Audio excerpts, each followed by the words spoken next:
Algumas notícias que a gente se dispõe a comentar aqui no canal, mas em qualquer canal, na verdade, parece que a gente tá sempre rodando, buscando o próprio rabo, sabe?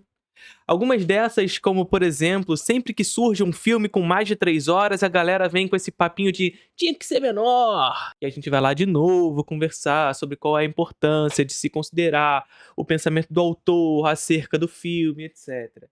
Sempre essas mesmas histórias retornam e a gente, mesmo cansado frente ao assunto, comenta mais uma vez pela simples necessidade didática, pedagógica acerca dos temas. E esse aqui, tema que vamos falar hoje, é algo que eu posso dizer que eu já vinha falando e as histórias vêm se repetindo mais uma vez. Inclusive aqui no canal já há vídeos comentando sobre esse assunto que inclusive estão bastante atuais, porque na verdade a história é a mesma. E o que está acontecendo, Felipe? Pois é, Donald Trump anuncia mais uma vez a taxação de 100% para filmes produzidos fora dos Estados Unidos e, portanto, estrangeiros.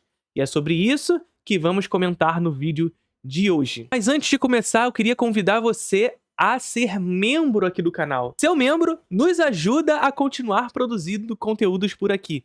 Doe seu membro, dá seu membro para mim e, inclusive, doe seu membro para os coleguinhas. Você pode dar de presente os seus membros. Então, por favor, vire membro aqui do canal, seja patrocinador desse canal, é sempre muito importante, sobretudo quando falamos sobre um assunto como cinema de maneira mais aprofundada e ainda mais quando inserimos política nesse assunto, algo que, enfim, são assuntos que são difíceis de chegar até as pessoas. Então, o seu membro me ajuda a continuar produzindo por aqui. Por apenas R$ 4,99 você pode virar membro.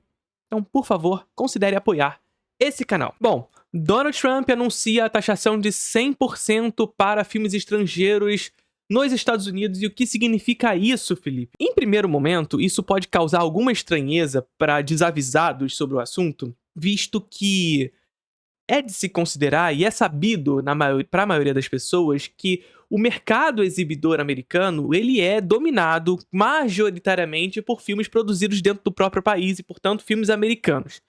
E nesse sentido, é de se estranhar a preocupação de Donald Trump com filmes produzidos fora dos Estados Unidos, porque esses filmes não exatamente afetam a indústria nacional de maneira tão profunda a ponto de se necessitar uma tarifa tão alta como 100% para filmes estrangeiros. Essa é uma medida protecionista, diga-se de passagem, e aí, para os liberais que ficam aí, não, país da liberdade, livre mercado, o Brasil tem que parar de taxar as coisas, etc., para fazer a indústria crescer de verdade. Pois é, eles lá têm muito Estado, e muito Estado de muito jeito. Inclusive, essa é uma discussão que a gente vai trazer aqui no nosso vídeo. Mas é de se estranhar, em primeiro momento, justamente porque, sendo os Estados Unidos um país onde a sua população assiste majoritariamente o seu próprio cinema, por qual motivo taxar filmes estrangeiros? Ação que é tomada mais especificamente por indústrias que são dependentes do mercado estrangeiro. Ou seja, para estimular uma indústria nacional, você taxa o mercado estrangeiro ou traz políticas internas de financiamento para fortalecer a indústria nacional e torná-la mais competitiva na disputa do mercado. E o Donald Trump, porém, entretanto, anuncia uma taxação que é realizada por países que são dependentes. E, por assim dizer, uma ação política, uma política que visa proteger a indústria nacional dos Estados Unidos, ou pelo menos intenta-se isso na visão dele. Curiosidade lançada, portanto. Agora, por que o Donald Trump, então, deseja proteger a indústria nacional de cinema? É claro que quando a gente está dizendo isso, a gente não está falando que o Donald Trump está interessado nos trabalhadores do setor, a classe trabalhadora do setor audiovisual dos Estados Unidos e de Hollywood, portanto. Não.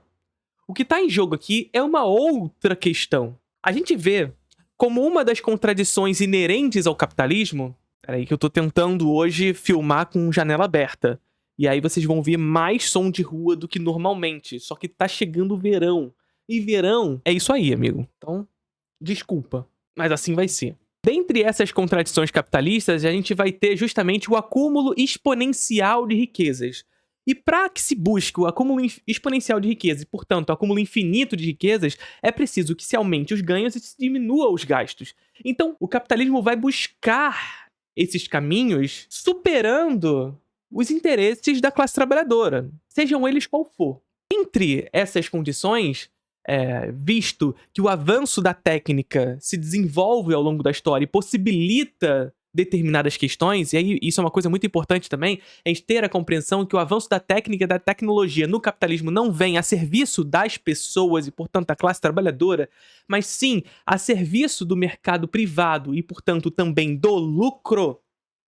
O avanço da técnica e da tecnologia propiciou a possibilidade de globalizar as técnicas e, portanto, globalizar a informação, mas também o trabalho. Então, a gente passa a entender que, a partir do momento em que essas distâncias, essa mobilidade das coisas no mundo se torna mais facilitada, nós temos um processo de divisão internacional do trabalho e, a partir disso, uma dinâmica onde o capital vai buscar não mais internamente, e, portanto, dentro do seu próprio país, mas buscar externamente as melhores possibilidades para angariar lucro.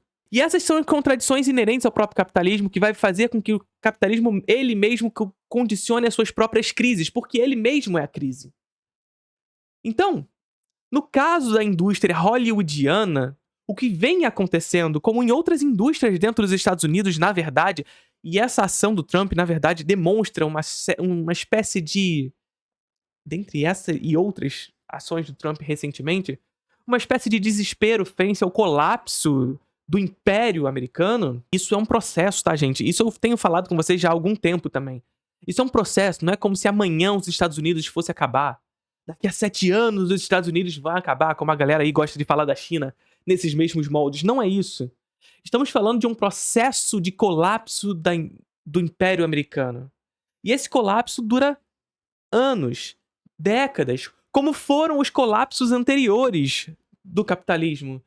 Não só do capitalismo, mas das hegemonias globais. O Giovanni Arrighi tem um importante livro que discute justamente essas transições de hegemonia, que já foi Veneza, Reino Unido, Estados Unidos, enfim, ao longo dos anos, ao longo das décadas e séculos, isso vai mudando. O nome do livro é O Longo Século XX. E essa eminência de um colapso americano que se instaura especificamente após a crise de 2008, e isso aqui pode confundir de alguma maneira, porque é claro que a gente pode levar em consideração que isso que os Estados Unidos está passando agora é tão somente mais uma das crises do capitalismo, e de fato é mais uma das crises do capitalismo, porque o capitalismo vive de crises. E os Estados Unidos já viveu outras crises como essa anteriormente. A grande questão agora é que nós temos os Estados Unidos sofrendo o imediato impacto dessa crise provocada pelo próprio capitalismo, mas uma nova potência emergindo ao mesmo tempo e ameaçando essa hegemonia, que é a China. E não só a China, como outros países emergentes vêm ameaçando o cinema e sua hegemonia no que tange à produção industrial cinematográfica. E essa é a preocupação do Trump com relação ao cinema. Mas as outras indústrias americanas também vêm saindo dos Estados Unidos, sobretudo indústrias de base. Indústrias de baixo valor agregado. Também indústrias de alto valor agregado. Vêm escapando dos Estados Unidos para encontrar em outras nacionalidades melhor valor de salário, mão de obra mais barata, por exemplo. Porque não se sustenta mais a ideia de que dentro dos Estados Unidos há a melhor das técnicas. É verdade que lá você vai encontrar essa possibilidade do Vale do Silício, etc. Mas não é a verdade que só lá é possível fazer determinados trabalhos tecnológicos de alto valor agregado, e esse trabalho pode ser transferido para a China, pode ser transferido para Hong Kong, pode ser transferido para a Índia, pode ser transferido para a Coreia do Sul. E essas indústrias americanas estão, portanto, saindo dos Estados Unidos e também no cinema. É comum que a gente veja recentemente, e isso vocês veem com bastante clareza nos filmes do Nolan, por exemplo, que, diga-se de passagem, não acredita muito bem a galera dos efeitos especiais para dizer que faz tudo nos efeitos práticos, né? Fetiche dos efeitos práticos. Nolan só faz efeito prático, mas aí os efeitos práticos, os efeitos visuais não estão lá acreditados nos filmes. Isso ocorre muito, não só no Nolan, tá? Pra não dizer que é perseguição com relação ao Nolan, isso acontece muito em Hollywood, sobretudo quando esse trabalho é internacionalizado. E, portanto, se busca essa divisão internacional do trabalho com trabalhadores com trabalho precarizado, que não estão sindicalizados e, portanto, organizados num sistema, num sindicato forte. Como é no caso dos Estados Unidos. E aqui que tá a grande questão. Porque o sindicato de atores nos Estados Unidos, bem como o sindicato de roteiristas nos Estados Unidos, por exemplo, são sindicatos fortes na indústria cinematográfica local, o que provocou, inclusive, muito recentemente, uma greve nos Estados Unidos bastante forte que paralisou a indústria local por algum tempo. Vocês devem lembrar disso. Isso é um assunto que a gente vai comentar bem rapidamente também num vídeo posterior, onde a gente vai falar sobre a atriz Tilly Norwood, que feita por inteligência artificial. Vai ser o próximo vídeo que a gente vai comentar aqui no canal, inclusive. Mas, percebe? Como existem sindicatos fortes nos Estados Unidos, sindicatos fortes esses que pressionam o mercado a atuar de acordo com determinadas questões, e esse mercado, que visa acúmulo exponencial de riquezas, encontra nessa organização do trabalho local um trabalho mais encarecido, e ele vai buscar onde? No exterior, esse trabalho. E eu não tô falando nem de ator, de atriz, e aí no caso até busca por inteligência artificial recente, né, pra substituir figurantes, etc.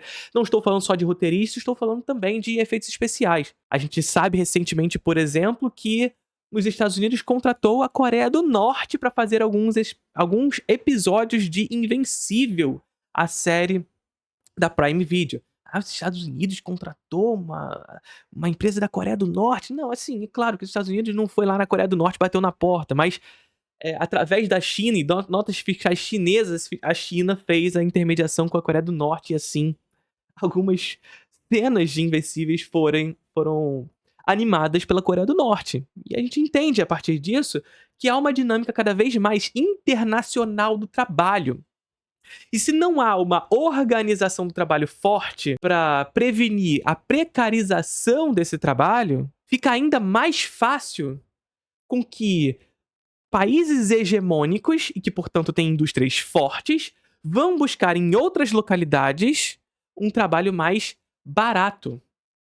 E veja, não necessariamente porque nessas localidades também não há organização do trabalho, mas porque simplesmente, por exemplo, a moeda é mais enfraquecida em relação ao dólar e, portanto, é mais barato contratar trabalhadores dessa localidade, mesmo que eles sejam organizados. Entende? Há uma dinâmica internacional que muda tudo aqui.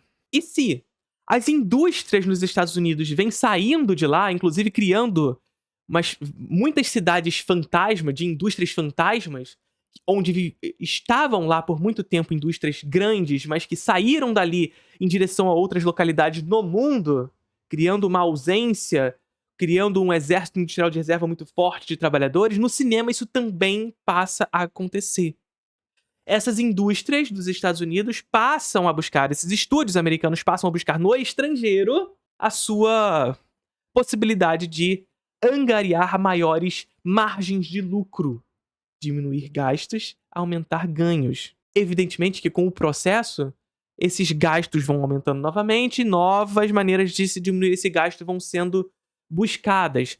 E assim, consequentemente, um processo de precarização do trabalho e de criação de exército industrial de reserva, por exemplo, através das inteligências artificiais, que substituem trabalho humano por trabalho artificial, por tecnologia. Então veja, quando eu trouxe para vocês a indagação inicial de que, ora, se os Estados Unidos são hegemônicos globalmente e que se não há costume nos Estados Unidos de majoritariamente ou ter uma parcela significativa dentro do país de pessoas que assistem filmes estrangeiros, por que há a preocupação de Donald Trump, portanto, em taxar filmes estrangeiros em 100% dentro do país? E aí que tá a grande resposta. A preocupação de Trump não é com Ainda Estou Aqui e Agente Secreto. Não é com os filmes franceses. Não é com os filmes espanhóis. A preocupação de Donald Trump é com filmes americanos que vêm sendo produzidos fora dos Estados Unidos. E, portanto, com empresas como a Netflix, empresas como os grandes estúdios americanos, que passam a produzir parte da produção fora dos Estados Unidos. O interesse de Trump nessa política, portanto, é buscar uma reindustrialização do setor audiovisual americano, fazendo com que esse setor, porventura, possa retornar ao país através dessa taxação. Só que aí a grande questão é a seguinte: como isso vai ser possível? O que significa essa taxação de 100%? Que ainda não está muito aberta, não está muito explícita. O Donald Trump, ele simplesmente lançou um tweet lá na rede dele, mais especificamente, e falou assim, ó, os filmes estrangeiros agora vão ser taxados em 100%, algo que ele já tinha feito em maio, por isso que eu falei no início que é uma coisa que tá sempre retornando. Em maio desse ano ele já tinha informado isso, inclusive dizendo que iam taxar os filmes chineses e iam impedir com que filmes americanos entrassem na China, e a China falou assim, tá bom, então tudo bem, isso vai ser ótimo pra gente, amigo. Mas quais são as implicações dessa política que o Trump tá tentando trazer? Porque a gente pode dizer que essa taxação de 100% pode ser tributada em algumas vias. Seja a taxação na produção, seja a taxação na distribuição, seja a taxação na exibição desses filmes. Percebe? Onde vai acontecer essa taxação? Porque se essa taxação ocorrer no mercado exibidor, o que vai acontecer é que esses filmes vão se tornar mais caros do que os outros, e, portanto, inviabilizá-los em relação aos filmes que são produzidos dentro dos Estados Unidos. Mas quem vai pagar o pato disso tudo, em específico, vai ser o cliente, de fato. Porque ele vai ter que pagar mais caro por esse produto, cinema é produto também, no capitalismo ele vira mercadoria, e, portanto, esse filme em específico se torna mais inviável em relação a outros produzidos dentro do país, fazendo com que esse cliente tenha mais interesse em assistir a esses que são produzidos nos Estados Unidos em detrimento dos que são produzidos fora dos Estados Unidos, ou que tem parte produzida fora dos Estados Unidos. E aí que entra uma outra questão. Até onde um filme vai ser taxado em 100% e por que será taxado? Se parte desse filme for produzido no estrangeiro e parte nos Estados Unidos, até onde é possível fazer isso para não ser taxado? Se já tiver uma ceninha produzida fora dos Estados Unidos, já é suficiente para ser taxado em 100%? Enfim, são algumas questões que ainda não estão tão abertas assim, que a gente precisa ver as cenas dos próximos capítulos para entender exatamente como isso vai acontecer. A Netflix, por exemplo, vem promovendo esse processo de internacionalização do trabalho e investindo, inclusive, em produções espanholas, brasileiras, estrangeiras, da Coreia do Sul e etc. também. O quão isso vai encarecer essas produções? Como é que vai ser a diferença para filmes que vão para o mercado exibidor tradicional e filmes que vão para o streaming, que não tem esse mercado exibidor? O quão esses filmes... Aonde vai ser tributado esse filme? Em que esfera? Na distribuição? Na produção? Como esses filmes do streaming vão ser tributados? O quanto isso vai aumentar o valor da assinatura? E aí, claro, o anúncio do Donald Trump com relação a esses 100% causou uma série de alvoroços dentro dos Estados Unidos, inclusive de republicanos. Muita gente propondo outras alternativas para essa busca de reindustrialização da indústria cinematográfica dos Estados Unidos. Ou seja, ao invés de taxar esses filmes que vão para o exterior, e, portanto, aumentar o valor desses filmes, e, portanto, aumentar o valor dos ingressos e levar, portanto, ao consumidor final a consequência disso tudo, alguns republicanos e também democratas propõem, na verdade, financiamentos, subsídios, possibilitadores locais para que esses filmes sejam produzidos dentro dos Estados Unidos. Ou seja, facilitadores angariados pelo Estado para que esses filmes sejam produzidos localmente. Isso já existe nos Estados Unidos? Existe. Só que a grande diferença é que os Estados Unidos realizam esse tipo de financiamento de maneira distinta de outros países, como, por exemplo, o Brasil, que tem a Ancine, a FSA, que é alimentada através da Condecine, etc., que faz justamente esse financiamento direto aos filmes e, portanto, esses filmes são possibilitados por esse financiamento federal. Nos Estados Unidos, isso se dá numa esfera estadual. E, portanto, cada estado tem a sua própria dinâmica específica. Então, há estados que têm essa dinâmica, há estados que não têm. A Geórgia, por exemplo, é um estado proeminente, é uma espécie de Califórnia 2.0 nos Estados Unidos por dar financiamento e subsídios para que as produções sejam locais. Chicago tem financiamentos especiais para cinema também. O Canadá leva muitas produções para lá, justamente por essas film commissions que vão para lá produzir localmente.